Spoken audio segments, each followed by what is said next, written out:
Thoth, the last king priest of Atlantis, and the occult knowledge he had hidden in the pyramids. Now, I do have a playlist of the Emerald Tablets written by Thoth, the Atlantean. A lot of people believe he's also the Hermes Trismegistus, and it's amazing the advanced technology that they had. He said that they were abusing the commandments of God to the detriment of humans. They even had interstellar flight and also interdimensional, zipping from one dimension to the other. And one of the latest videos I uploaded concerning ancient texts having to do with Atlantis. Atlantis is believed to be North and South America, which were not connected at that time by Mesoamerica and Panama. They were two different islands, and later on something happened. They were connected. We know that there's a lot of volcanic activity around there. Now, so supposedly Atlantis is still there. It's North and South America. Now, concerning Thoth, the last priest king of Atlantis, and the occult knowledge he had hidden in the pyramids, we also know from the Emerald Tablets he has hidden one of his spaceships under a sphinx in the pyramid complex that he built in Egypt. Could it be one of the missing sphinxes of the Giza pyramids? We don't know. Now, Thoth was one of the most popular gods of the Egyptian religion. He was a deity of the moon and wisdom, and the ancient Greeks identified him as Hermes Trismegistus. In the primeval periods of Egyptian civilization, he was the god of the moon, and from his lunar association it's said that he derives his diversity as he expresses himself with many different faces. As the moon derives its light from the sun, so Thoth derives much of his power from the solar god Ra, being his scribe and advisor. In fact, so important were the phases of the moon to the rhythms of Egyptian life that Thoth was seen as a principle of secular order, as well as religious and social institutions. He was present in almost every aspect of worship in the temples, in the administration of justice, and in the magical arts, with which he was particularly associated. He is also the divine scribe, the one who invented writing and the master of wisdom, the priesthood attributed to him many of the Holy Scriptures, among which are the Bible of Breaths and part of the Bible of the Dead. It was also believed that he had transmitted the art of hieroglyphic writing to the Egyptians since ancient times, while he was also the patron of scribes. He was honored as the Lord of knowledge of all sciences, considered the personification of understanding and reason. He was also a mediator to bring peace between Horus and Seth. His special field of action was inner wisdom, and that is why he was called the mysterious or the unknown. His magical powers also connected him with medicine, and when the body finally succumbed to death, it was again he who led the dead to the realm of the gods, and the judgment of the soul followed. According to the research of the author A.S. Raleigh and his book The Emerald Paintings of Thoth, Thoth was king priest of the mythical Atlantis, and after the sinking of the continent, he traveled to Egypt and built the pyramids, hiding all the knowledge there. The history of the translated signs is strange and beyond the belief of modern scientists. Their antiquity is amazing. They date back to 36,000 years BC.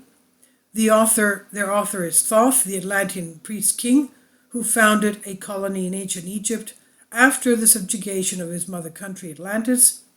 He was the one who built the Great Pyramid of Giza, wrongly attributed to Cheops. In it, he incorporated his knowledge of ancient wisdom and safely hid records and instruments of Atlantis. He ruled the ancient race of Egypt for 16,000 years, roughly from 50,000 to 36,000 BC.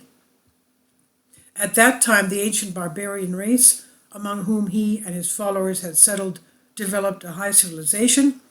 Thoth was immortal, meaning he had conquered death. He passed of his own accord to the other side, but not by experiencing death. Because of his immense wisdom, he was made ruler of the various Atlantean colonies, including those of South and Central America. When the time came to leave Egypt, he erected the Great Pyramid above the entrance to the great halls of Amenthis. He placed his records in it and appointed chosen men of his people as secret guards. In later times, the descendants of these guards became the pyramid priests, while Thoth was deified by those who lived in the age of darkness that followed his passing. He became the god of wisdom, or the archivist. According to legend, the halls of Atlantis became the underworld, the halls of the gods, where the soul went after death to be judged. In later ages of the ego of Thoth passed into the bodies of men in the manner described by the tablets, the emerald tablets. Thus he incarnated 3 times. In his last he became known as Hermes, the thrice-born, the Trismegistus. He's also left the text known to modern occultists as the Emerald Tablets, and I have a playlist of the Emerald Tablets. I advise you to hear them as you're going about doing other things in the house or whatever, if you're driving. There's a lot of information in there about their philosophy, about the history of Atlantis, about how they left, a lot of Atlanteans left, believing that it was just a matter of time before the divine spirit, God that is, would put an end to the Atlanteans, as what happened, and they went to other areas of the world and built pyramids and set up civilizations. So, the Emerald Tablets, a later but smaller exposition of the ancient mysteries. For this reason, at present, their presentation to the general public is not advisable.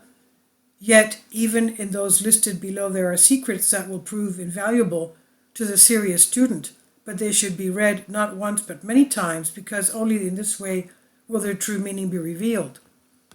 A simple reading will offer glimpses of beauty, but intensive study will open avenues of wisdom to the seeker. But now let us give some information about how these great secrets were revealed to modern man after a long period of time when they had been kept hidden. Around 1300 BC in Egypt, an ancient Chem, where in turmoil many delegations of priests were sent to other parts of the world. Among them were some of those priests of the pyramids who carried the emerald tablets with them as talismans, which they could exercise authority over the less developed priests of the tribes that came from other Atlantean colonies. According to the tablets, their holder was a bearer of the power of Thoth. A certain group of priests who carried the emerald tablets migrated to South America, where they found a flourishing tribe, the Maya, who remembered much of the ancient wisdom. The priests settled among them, but by the 10th century, the Maya had completely settled in the Yucatan, and the tablets had been placed under the altar of the great temples of the sun god. After the conquest of the Maya by the Spanish, the cities were abandoned, and the treasures of the temples were forgotten.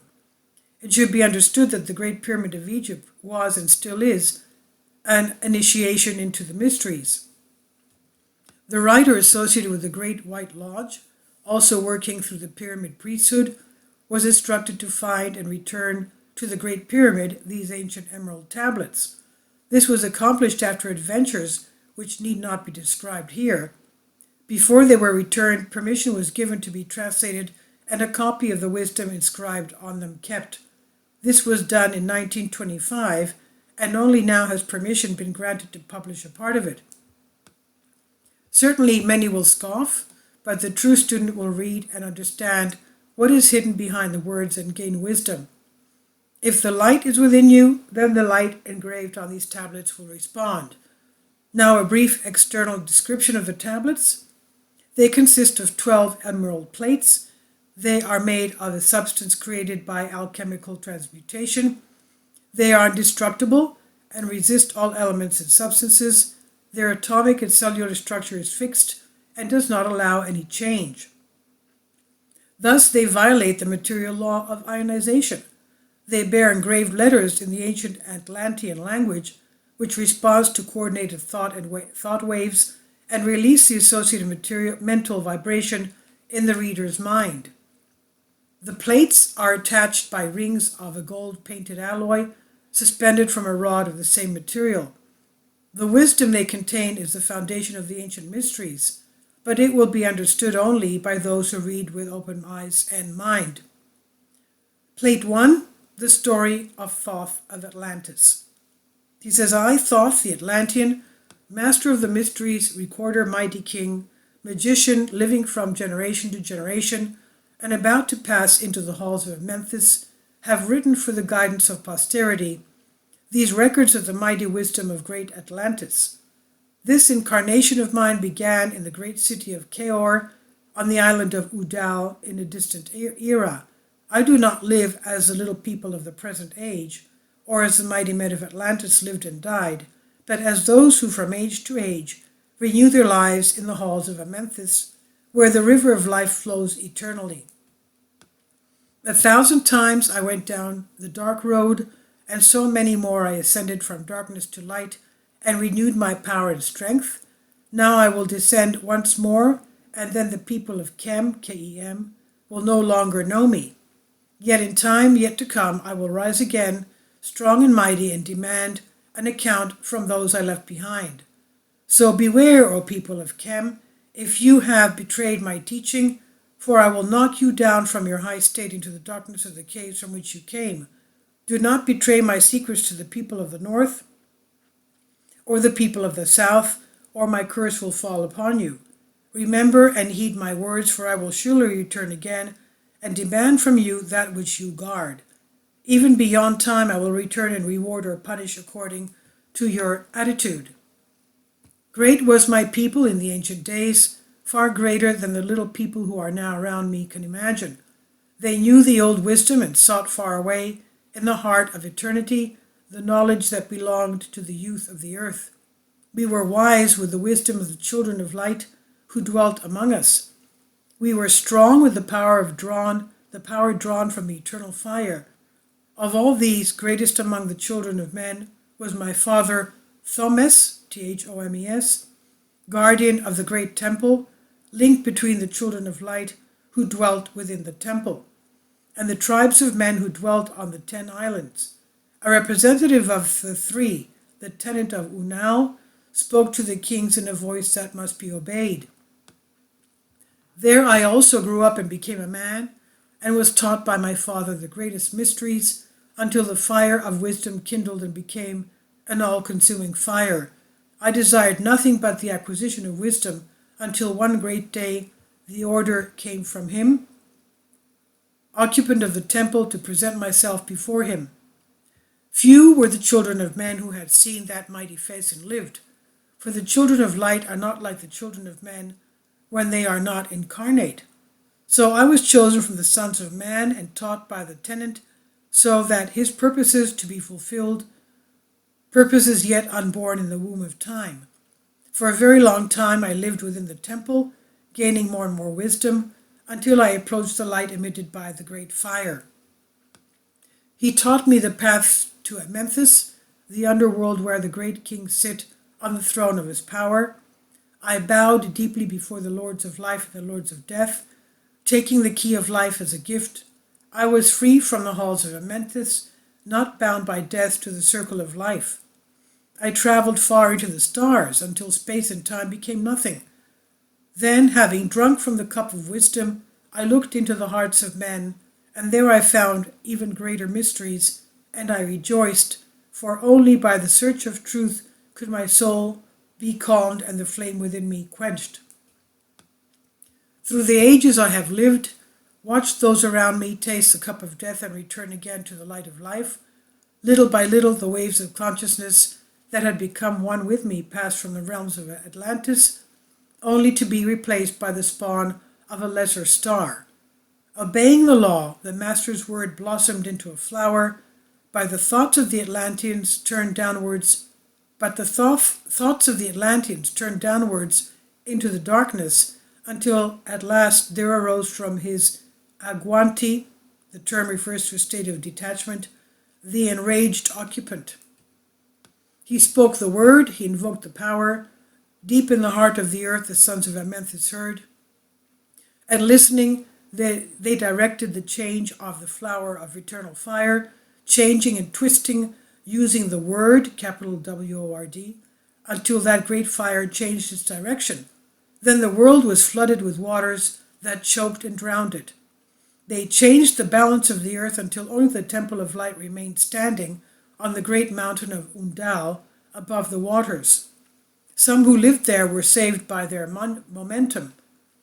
Then the Master called to me, saying, "Gather my people, take them with the arts you have learned, and lead them beyond the waters until you reach the land of the hairy barbarians who dwell in the desert caves." There he followed the plan you know. So I gathered my people and entered the Master's great ship. We raised anchor, and in the morning, while behind us in the darkness stood the temple, suddenly the waters rose around him and he disappeared from the earth. Until the appointed time, it was a great temple. We quickly left in the direction of the morning sun until we stepped into the land of the Kem children. They came down with clubs and spears raised and demanded to slaughter and destroy the sons of Atlantis. I then raised my staff and directed a beam of vibration at them that struck them as if they were pieces of rock. I guess he was some kind of a laser or something. Then I spoke to them in calm and peaceful words and told them about the power of Atlantis and that we were children of the sun and his messengers. They were so frightened by my display of magical science that they crawled at my feet. Then I freed them. We stayed for a long time in the Kem, a very long time, until obeying the orders of the Master, who while he sleeps yet lives eternally, I sent the sons of Atlantis away from me. I sent them in many directions so that through the womb of time wisdom could be born again to her children. I stayed a long time in the land of Kem, doing great works guided by the wisdom that was within me. In the light of knowledge, the children of Kem grew, watered by the water of my wisdom. I then made a path to Atlantis so that I might maintain my strength, living from age, an Atlantean sun that preserves wisdom and preserves the records. So the sons of Kem grew and became great and conquered the neighboring people. Little by little, they were developing towards the power of the soul. For a certain season I left them. I went to the dark halls of Atlantis, deep within the halls of the earth, before the lords of the force, face to face with the occupant again.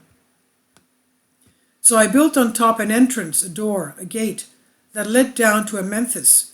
Few would have the courage to dare to cross the gate to the dark Atlantis.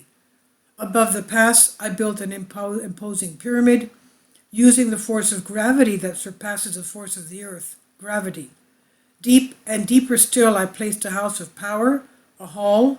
From there I cut a circuitous passage that reaches almost to the great summit, and at the top I placed the crystal and sent a ray in space-time, attracting power from outer space and focusing it on the gate of Atlantis. I also built other chambers and left gaps visible to all, but hidden within them would be the keys of Atlantis. Whoever has the courage and dares to enter the dark realms, let him first purify himself by a long fast and lie down in the stone sarcophagus that is in his chamber. Then I will reveal to him the great mysteries. He will soon follow where I meet him, even in the darkness of the earth. I, Thoth, the Lord of Wisdom, will meet him. I will hold him and dwell with him forever. So I built the great pyramid according to the patterns of the pyramid of earth's power, burning eternal, so as to retain its power throughout the ages. In it, I deposited my knowledge of magical science, quote-unquote, so that it would be there when I return again from Atlantis. When I sleep within the halls of Atlantis, my soul, roaming free, shall incarnate and dwell among men in one form or another.